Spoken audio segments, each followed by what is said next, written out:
Hello बच्चों, कैसे आप सब लोग। Welcome back to UKIC official.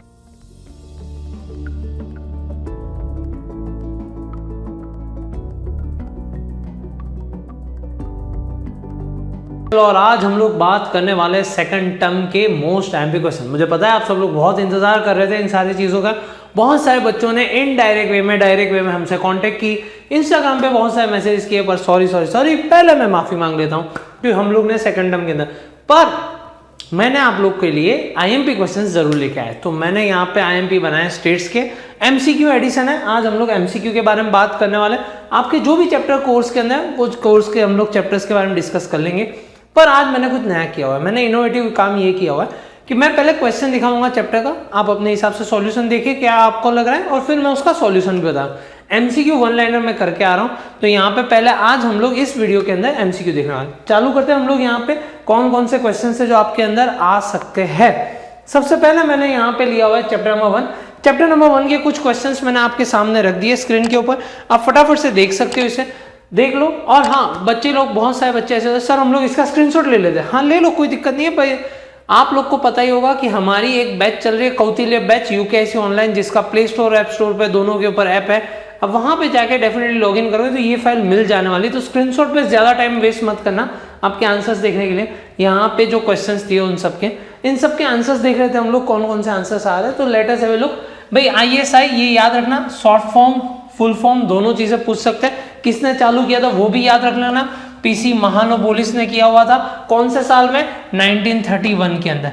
तो ये हमारा पहला आंसर। ये तीन चीजें इंपॉर्टेंट है, इसलिए एमसीक्यू जब मैं करवा रहा हूँ दैट डजंट मीन कि हम लोग एमसीक्यू पे फोकस करें, हम लोग बहुत सारी इंफॉर्मेशन के ऊपर भी फोकस करते जा रहे हैं। By security point that checks every vehicle entering into the mall, ये कौन से टाइप का एग्जांपल। तो इसे बोला जाता है पॉपुलेशन सर्वे। पॉपुलेशन सर्वे का दूसरा नाम होता है सेंसस इंक्वायरी, इसलिए हमारा आंसर आ जाएगा ये वाला। तो यहाँ पे हमारा आंसर हो गया सेंसस इंक्वायरी, क्योंकि वो एवरी का मतलब क्या है, हर एक गाड़ी को चेक करना। हर एक गाड़ी मतलब सबके ऊपर सर्वे करना, सबको चेक करना, तो वो चीज बन जाती है। अब parameter and the statistics respectively are the characteristics of a population and sample. ये बहुत आईएमपी क्वेश्चन है, ये बहुत सारे स्कूल के बच्चों को देखने को मिलेंगे। आपके स्कूल की अगर एग्जाम आ रही है सेकंड टर्म तो डेफिनेटली ये क्वेश्चन देखने को मिलेगा।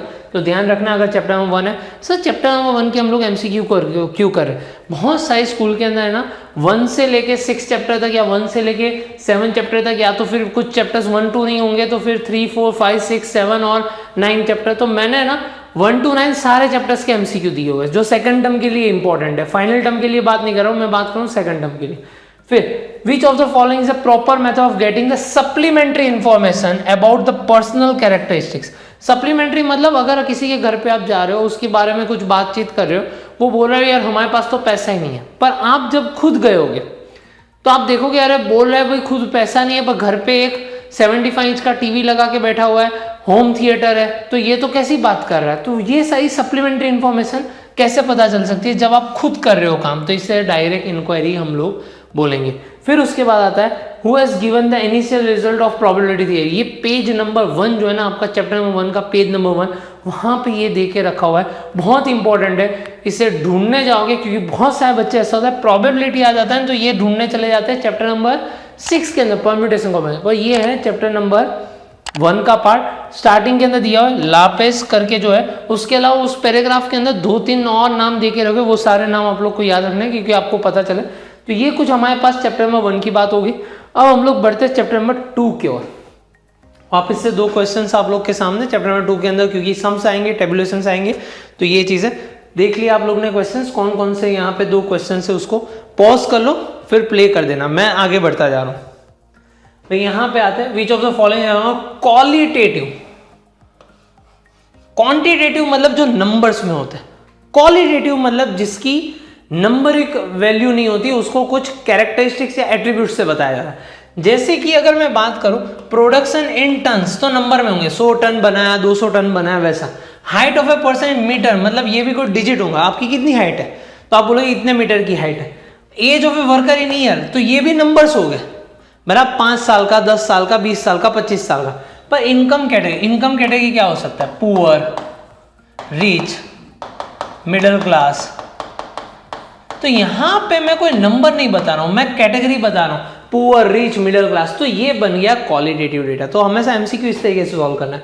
अ discrete variable has dash dash dash with respect to frequency, मतलब यहाँ पे 0 1 2 3 4 और उसकी फ्रीक्वेंसी है 2 4 6 8 14। क्लियर है? ये सी फ्रीक्वेंसी दे के रखी हुई। अब आपको क्या फाइंड करना है? मोर देन फाइंड करना है, मोर देन फाइंड करना है। और मोर देन के अंदर आंसर देखना है 2 वाले का। आंसर किसका देखना है? 2 वाले का। तो सबसे पहले तो इन सबका टोटल कर लेते हैं। 6 + 4 10 और ये 20 20 और ये 34। टोटल कितना आ रहा है? 34 आ रहा है। 34 तो मोर देन 0 34 हो जाएगा। 34 - 2 कर देते 32 हो जाएगा। 32 - 4 कर देते 28 आ जाए। तो इसका आंसर आएगा 28। तो अगर 2 के सामने है तो उसका आंसर कितना आ जाएगा? 28 आ जाएगा। ये ध्यान रखना, अच्छी तरीके से कर लेना। मोर देन फ्रीक्वेंसी है उसका। सर हम लोग थियरी क्यों कर रहे हैं स्टेट्स के अंदर? बहुत सारे बच्चों का ये क्वेश्चन होता है, सर स्टेट्स की थियरी क्यों इंपॉर्टेंट है? देखो मैं सिंपल से यार, स्टेट्स के अंदर मार्क्स लाने हैं तो बहुत सारे बच्चे की ये गलत फहमी होती है, वो लोग सम्स के ऊपर बहुत ज़्यादा फोकस कर लेते हैं, थियरी को देखते ही नहीं। अगर आप थियरी में अच्छा स्कोर कर लेते हो तो आपके डेफिनेटली मार्क्स अच्छे आएंगे और ये सारी चीज़ें आपको हेल्प करेगी अपने फाउंडेशन, अपना कॉन्फिडेंस बढ़ाने के लिए। तो ध्यान यहाँ पे रखो। चलो फिर आगे बढ़ते हैं हम लोग यहाँ पे थर्ड चैप्टर के अंदर, क्योंकि सम्स ज़्यादा होता है तो यहाँ पे एक ही थियरी मैंने लगी हुई कि ये कर देते हैं। Which average is mostly for 2 large और 2 स्मॉल वैल्यूज। कौन कौन सी चीज़ें होती है? तो इसका आंसर होता है arithmetic mean. So that is the answer. Always remember arithmetic mean. अब ये सारे फर्स्ट टर्म वाले चैप्टर से जो अभी तक हमने किए, अब मैं बढ़ रहा हूँ आगे चैप्टर नंबर 4। अब धीरे धीरे हम लोग फ्रीक्वेंसी भी देखो बढ़ती जा रही है, क्वेश्चंस भी बढ़ते जा रहे हैं। फटाफट से देख लो ये सारे क्वेश्चंस को, फिर मैं आगे बढ़ता जा रहा हूँ। पॉज कर लो, फिर प्ले करते हैं, आगे बढ़े। Okay good. चलो अब मैं आगे बढ़ा यहाँ पे चैप्टर नंबर 4 के आंसर्स हम लोग वापस से देखना चालू कर रहे हैं। यहाँ पे दिया हुआ है 75% ऑफ द मोर देन 30, मतलब अगर 38 यहाँ पे तो 38 से ज़्यादा जो नंबर है वो 75% लोग आंसर जो है वो 38 से ज़्यादा है। दैट मीन्स ये जो पार्ट होगा वो 25% होगा, क्योंकि टोटल 100% डेटा होता है। तो 38 जो है वो हमारा बन जाता है Q1। ये याद रखना, 38 जो बन जाता है Q1। और बाकी के लास्ट के कुछ ऐसा नंबर है 50 नंबर से ज़्यादा, 50 नंबर से ज़्यादा जो डेटा है वो है 25%। तो इसके आगे वाला जो डेटा होगा वो 75% होगा। तो 50% जो बन जाता है वो बन जाता है Q3। तो यहाँ पे हमें Q1 की वैल्यू दे के रखी हुई है और दूसरी वैल्यू रखी हुई है Q3। Q1 कितना है हमारा 38, Q3 हमारा कितना है 50।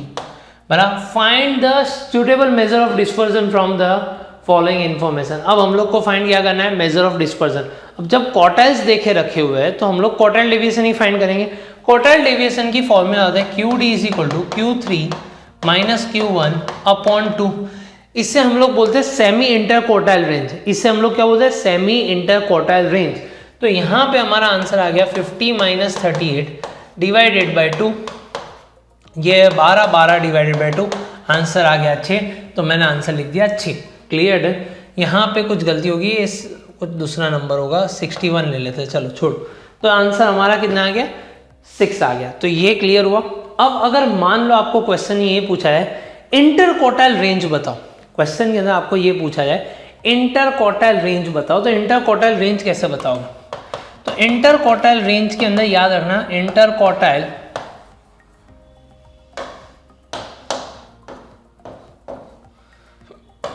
Range is equal to Q3 - Q1 और semi interquartile range is equal to Q3 - Q1 / 2। तो याद रखना इंटर क्वार्टाइल रेंज खाली Q3 - Q1 होता है, semi interquartile range Q3 - Q1 / 2 होता है। ये ध्यान रखना। If mean of A variance of a variable is 10, मतलब x बार हमारा 10 है, CV जो है वो है 60%। फाइंड द वेरिएंस बोला हुआ है, क्या फाइंड करने के लिए? वेरिएंस फाइंड करना। वेरिएंस हमारे पास CV की फॉर्मूला आती है S/x बार इंटू 100। तो मेरे पास यहाँ पे CV है 60 is equal to S/10 into 100। Clear है? ये 0 0 cancel, 60 / 10 is equal to S, 0 0 cancel, S is equal to 6। अब बहुत सारे बच्चे फटाफट से 6 करके आ जाते हैं, पर हमें स्टैंडर्ड डिवीजन मिला है। हमें क्या मिला है? स्टैंडर्ड डिवीजन मिला है। हमें क्या चाहिए? हमें चाहिए वेरिएंस। वेरिएंस का मतलब होता है इसका स्क्वायर। तो 6 का स्क्वायर कर दो तो ये हो जाता है 36। So my answer is 36। ये याद रखना किस तरीके से सॉल्व होता है। What is the standard error of the observation 5,5,5,5 when the observations are same? याद रखना, जब भी ऑब्जर्वेशन क्या हो जाते हैं, सेम हो जाते हैं, तो उसमें कोई डेविएशन ही नहीं है। डेविएशन का मतलब क्या होता है, डिफरेंस। भाई डिफरेंस कब हो सकता है, आप और आपके दोस्त के मार्क्स अगर अलग अलग आ रहे हैं तो हम लोग बोल सकते हैं आप दोनों के अंदर इतना डिफरेंस आ रहा है, पर अगर दोनों के मार्क्स सेम आए हो तो उसे हम लोग क्या बोलेंगे, जीरो डेविएशन। तो यहाँ पे इसको कुछ सॉल्व ही नहीं करना है, डायरेक्टली आंसर आ जाना चाहिए zero. Which measure of dispersion the absolute difference of the observation is mean is considered. भाई एब्सोल्यूट डिफरेंस और उसका मीन, एब्सोल्यूट मतलब ये वाला, क्लियर है, वो हम लोग लगाते हैं। कौन सी फॉर्मूला में ऐसे तो डंडी आती है, वो थोड़ा सोचो। और दूसरा from its mean, from its mean, तो यहाँ पे तो क्वेश्चन के अंदर ही बोल दिया है ये किसका आंसर होगा, मीन डेविएशन। तो ज्यादा दिमाग लगाना ही नहीं है आपका, ऑटोमेटिकली चैप्टर नंबर 4 के अंदर कुछ ये टाइप के एमसीक्यूज जो थे वो आपको प्रैक्टिस कर लेना, ये हो जाएंगे। ये मोस्ट ऑफ द टाइम आप लोग के स्कूल के अंदर यही एमसीक्यू आने वाला है। अगर यहाँ तक सब कुछ क्लियर है तो नीचे फटाफट से कमेंट के अंदर क्लियर टाइप कर दो, मैं आगे बढ़ता जा रहा हूँ। अब आ रही है बात चैप्टर नंबर 5 के बारे में। चैप्टर नंबर 5 के अंदर टोटल 7 क्वेश्चंस हैं आपके स्क्रीन के ऊपर, यहाँ पे सातों के सातों क्वेश्चंस रखे हुए। पॉज कर लेते हैं थोड़ी देर के लिए, आप फटाफट से देख लो। बढ़ूं आगे, चलो ठीक। अब मैं यहाँ पे कुछ क्वेश्चंस है, उसके पहले हम लोग आगे जाए उसके पहले हम लोग बात कर लेते हैं 12th स्टैंडर्ड के बारे में। भाई 12th स्टैंडर्ड के अंदर we have our own batch. 11th standard हम लोग यूट्यूब पे कर रहे हैं। अब बहुत सारे बच्चे ऐसे होते हैं सर 11th हम लोग यूट्यूब पे दे रहे हो, 12th क्यों नहीं दे रहे हो। सी 11th का हमारा पर्पस ये था कि सिंपल सी बात है, बहुत क्लियर चीज़ बता देता हूँ आप लोग को, कि हम लोग अपनी टीचिंग मेथड्स को दिखाएं। बहुत सारे बच्चे ऐसे थे जो यहाँ पे नहीं आ पा रहे थे, तो वो लोग सेशंस मांग रहे थे, सारी चीज़ें थी, तो फिर हमने सोचा कि इसको क्यों ना अच्छी तरीके से डेवलप किया है। क्योंकि सीबीएसई में बहुत सारी चीज़ें, सीबीएसई में यूट्यूब पे भी बहुत सारा मटेरियल है, पर गुजरात बोर्ड के लिए स्पेसिफिकली कुछ चैप्टर्स के अंदर क्या क्या चीज़ें की इंपॉर्टेंस होती है। क्योंकि ऊपर से चैप्टर पढ़ाना अलग चीज़ हो जाती है, जो 12th स्कोरिंग होता है, 12th के ऊपर से आपकी कॉलेज डिसाइड होती है। तो उसके लिए हमने यहाँ पे बाजीगर करके बैच बनाई हुई है। ये बाजीगर बैच के अंदर हम लोग क्या क्या करते हैं वो मैं बता देता हूँ। अकाउंट्स, स्टेट्स, इकोनॉमिक्स और आपका OCM या तो फिर BA, क्लियर है। ये 4 जो आपके सब्जेक्ट्स हैं, उन चार के हमने स्पेशली रिकॉर्डेड लेक्चर्स रखे हुए। कुछ जगह पे अकाउंट्स और स्टेट्स के अंदर हमने, जो यहाँ पे अहमदाबाद के अंदर जो बच्चे हैं उन लोग के लिए ऑफलाइन सेशंस तो अवेलेबल है, उसके भी एडमिशन स्टार्ट हो चुके हैं। पर कुछ सेशंस ऐसे जो हम लोग क्लास में जो पढ़ाते हैं, क्योंकि बहुत सारी चीज़ों में बेसिक्स की ज़रूरत होती है, उसके मैंने क्लियर कट, मैंने डाउन टू डाउन पॉइंट के साथ वो चीज़ समझे। भले आप मान लो 8, 9, 10 आपका कैसा भी गया हो, आपको कॉन्फिडेंस यहाँ पर स्टेट्स के अंदर मैंने उतना डिटेलिंग के अंदर जाके पढ़ा हुआ है कि आपको वो चीज़ समझ में आ जाए कि अच्छा हो क्या रहा है। साथ साथ में हमने प्रैक्टिस नोट्स दे के रखी हुई है, वहाँ पे हम लोग नोट्स भी दे देते, बोर्ड वर्क पूरा दे देते।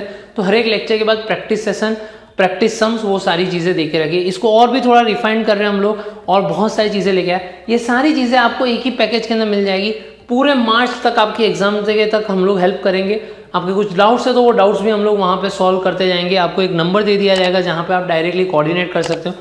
तो वो सारी चीज़ें हम लोग ने वो पूरा करके एक बाजीगर करके पैकेज बनाया 12th स्टैंडर्ड के। अभी के लिए जो उसकी ऑफर प्राइस हमने रखी हुई वो है 9999 रुपीज़, और इस रुपीज़ के अंदर हम लोग यहाँ पे आपको चार सब्जेक्ट्स दे रहे हैं। तो if you go by the way, तो ये 10,000 रुपीज़ डिवाइड बाई 4 कर दो तो 2500 रुपये के अंदर पूरे साल का, पूरे मतलब आज भी अगर आप परचेज कर रहे हो तो आपको नेक्स्ट मार्च तक का मिलेगा।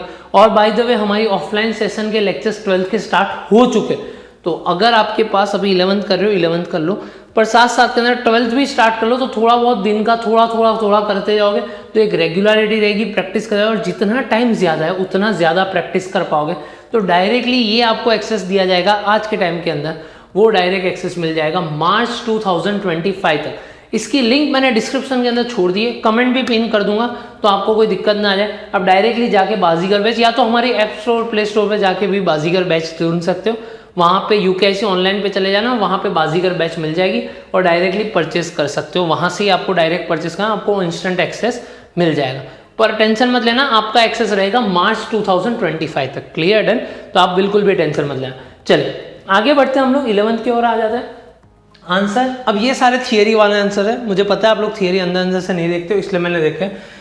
अगर मोड इज इल डिफाइंड मतलब वो z MO is equal to 3m - 2x बार वाली फॉर्मूला अगर यूज करनी पड़ रही है, क्लियर है? तो आपका आंसर जो है वो -3 to +3 की रेंज में आएगा, ये याद रखना। अगर वो यूनिमॉडल है, क्लियर है, और थियरिटिकली उसका आंसर आता है -√3 to +√3, जिसका आंसर होता है -1.73 से लेके +1.73 के बीच में। ये याद रखना, ये क्वेश्चन भी बहुत अंदर से निकाला हुआ है, थियरी का ध्यान रखना। Which of the following statement is true for symmetric distribution? Symmetric distribution का मतलब ये होता है कि यहाँ पे जब हम लोग डिस्ट्रीब्यूशन करते हैं, Q2 जो होता है या तो M जो होता है वो बीच में होता है, Q1 यहाँ पे होता है, Q3 यहाँ पे, इन दोनों का डिस्टेंस जो होता है वो सेम होता है, मतलब Q1 से Q2 तक का डिस्टेंस और Q2 से Q3 का वो सबका सेम होता है, तब इसे सिमेट्रिक बोला जाता है। और मीन मीडियन मोड सारे के सारे एक ही लाइन के अंदर आ रहे हैं, तो उस केस के अंदर Q3 जो है, अगर उसकी वैल्यू अगर मुझे जाननी है तो मुझे क्या करना है, 2m - Q1। अगर मैं 2m ले लेता हूँ और उसमें से Q1 निकाल देता हूँ, तो Q1 और दोनों का डिस्टेंस तो सेम है, तो आंसर जो बचेगा वो मेरा किसके बराबर होना चाहिए, Q3 के बराबर होना चाहिए, तो मेरा वो आंसर बन जाता है। ये थियरिटिकल क्वेश्चन है, तो ज़्यादा दिमाग पे लोड मत लेना, ये फिजिकल मैंने रिप्रेजेंटेटिव चीज़ें आप लोग को समझा दी। फिर उसके बाद आता है for a squared frequency distribution the difference between the third quartile and median is more, third quartile and median is more the difference between the median and the first quartile। मतलब क्या है difference between the third quartile and median, third quartile से लेके median तक का, median और third quartile, इसका difference जो है वो ज्यादा है इस डिफरेंस से। तो बेसिकली ये क्या हो जाता है, इस तरीके से एलोंगेटेड शेप बन जाता है, ये इस तरीके से एलोंगेट, इसे बोला जाता है पॉजिटिव स्क्यू। अगर मान लो ये इस तरीके से एलोंगेटेड होता बना, इस साइड पे लेफ्ट साइड पे वो एलोंगेटेड होता, इसे बोला जाता है नेगेटिव स्क्यूड, इसे बोला जाता है पॉजिटिव स्क्यूड। क्लियर है? तो ये याद रखना, इसलिए मैंने यहाँ पे ये दोनों चीजें समझा दी। इसके अंदर बहुत सारे बच्चे कंफ्यूज हुए। Skewness of A frequency distribution is 4, coefficient of skewness J = skewness upon S, ये वैल्यू होती है। स्क्यूनेस 4 देके रखी हुई, ओके, यहाँ पे 0.4 है, ओके, और ये हमारा S जो है वो हमें पता नहीं, तो S = 4 डिवाइडेड बाई 0.4 बोल सकते हैं, तो आंसर आ जाएगा 10। पर मुझे ढूंढ करना है वेरिएंस, तो 10 का मैं स्क्वायर कर लेता हूँ, तो आंसर आ गया 100, और इसलिए मेरा आंसर हो गया 100। Mode of the frequency distribution exits is mean by 2 which run, exits is mean, mode जो है हमारा मीन से थोड़ा आगे, मोड जो है हमारा मीन से थोड़ा आगे, तो वहां पे क्या हो जाएगा, वहां पे वो चीज बन जाएगी नेगेटिव, क्योंकि मोड जो है वो यहाँ पे आ गया और मीन जो है वो यहाँ पे रह गया, तो ये चीज हमारा यहाँ पे आ गया। तो जहाँ पे मीन होता है वहां पे वो क्या होता है, ऐसा एलोंगेटेड शेप होता है, वो याद रखना। एलोंगेटेड मतलब उबला हुआ पार्ट जो बड़ा हो चुका है, वैसा। What is the relation between mean median mode in A symmetric distribution? Symmetric मतलब हर एक चीज इक्वल है, याद रखना, हर एक चीज इक्वल है। तो इक्वल का मतलब क्या हो जाता है, जो सबका इक्वल आना चाहिए। तो x बार मीडियन और मोड z की जगह पे हम लोग यहाँ पे आजकल लिखते हैं MO। क्लियर? डन? तो ये याद रखना। चलो डन। ये किसकी कहानी थी? चैप्टर नंबर 5 की। बहुत इंपॉर्टेंट, क्योंकि सेकंड टर्म के अंदर चैप्टर नंबर 5 मोस्टली सबके स्कूल के अंदर अच्छी तरीके से देख लेना। इसकी मैंने नोट्स रख दिए कौटिल्य बैच के अंदर, तो कौटिल्य बैच के अंदर जाके आप आराम से एक्सेस कर सकते हो, तो लिखने की जरूरत नहीं, ये आपके पास वहां पे अवेलेबल होगी। अब चैप्टर नंबर 6 वापस से, इसके अंदर सम्स बहुत ज्यादा होते हैं। कुछ क्वेश्चन है फटाफट से देख लो, फिर हम लोग आगे बढ़ते हैं इसके अंदर। डन? बढ़ू मैं आगे? 1 2 3 गो। इसके पहले सर MCQ करवा दोगे 1 लाइनर का? सर 2 मार्कर का क्या, 3 मार्कर का क्या, 5 मार्कर का क्या, थियरी और प्रैक्टिस करनी हो तो क्या, वो सारी चीज़ों का हमने वो सारी चीज़ें हमने कौटिल्य बैच के अंदर। तो अगर आपको सम्स प्रैक्टिस करने तो हर एक चैप्टर्स के मैंने सम्स दिए, क्योंकि बहुत सारे सर लास्ट मोमेंट पे क्या करें, पूरी बुक कर दे, पूरे सम्स कर दे। मैंने कुछ सम्स दिए हुए सिलेक्टेड सम्स, उतने कर लो, उस चैप्टर की आपकी प्रैक्टिस हो जाएगी। अगर वो चैप्टर का प्रैक्टिस करना है उतने ही सम्स आप करके चले जाओ। 80 to 90% के, ऐसे तो 95% केस में, पर 80 to 90% केस में वही सम्स आपके एग्जाम्स के अंदर होंगे। क्लियर है? तो वो कौटिल्य बैच के अंदर आप जाके डेफिनेटली देख सकते हो। भाई लास्ट टर्म कौन सी होती है? x plus a raise to n के अंदर याद रखना a रेस टू n होती है। Way how many groups m distinct and the other group n distinct, in how many ways one can select, how many ways can one's thing can be selected from both the groups? भाई both the groups में से मुझे selection चाहिए, मुझे एक group में से नहीं चाहिए, मुझे बोथ द ग्रुप। यहाँ पे कुछ आइटम्स हैं और यहाँ पे कुछ है, इन दोनों में से मुझे सिलेक्ट करना है। अब जब मुझे दोनों में से सिलेक्ट करना है तो मेरे तरीके बन जाते हैं m इंटू एन। मेरे तरीके कितने बन जाते हैं? m into n. याद रखना, अगर मुझे आइदर इसमें से और आइदर इसमें से सिलेक्ट करना तो वो बन जाए m plus n. Clear done. तो और के अंदर हमेशा क्या आता है? प्लस आता है। याद रखना, कैसे याद रखना सर? और के अंदर ऐड होता है, एंड के अंदर मल्टीप्लिकेशन होता है। सर ये तो हमारे स्कूल टीचर ने भी बोला था, पर याद नहीं रहता, अब मैं याद करवाता हूँ। ओ आर और छोटा शब्द, एड, एड भी क्या है? छोटा। ए एन डी बड़ा शब्द, तो उसके अंदर क्या होगा? मल्टीप्लिकेशन, वो भी क्या हो गया? बड़ा। Clear done. तो याद रहा, और छोटा तो एड, एंड बड़ा तो मल्टीप्लिकेशन, तो उस तरीके से याद है तो मल्टीप्लिकेशन।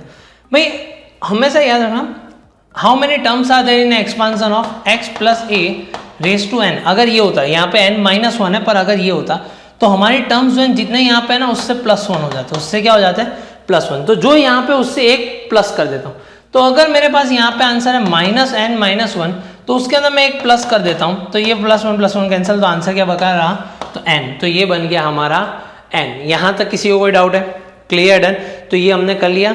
चलो आगे जाते हैं हम लोग यहाँ पे चैप्टर नंबर 7। चैप्टर नंबर 7 वापस से थियरी वाला चैप्टर है और ये बहुत ही स्कोरिंग सा चैप्टर है, इसके अंदर आराम से स्कोर कर सकते। फटाफट से देख लो, फिर आगे बढ़ते हैं हम लोग।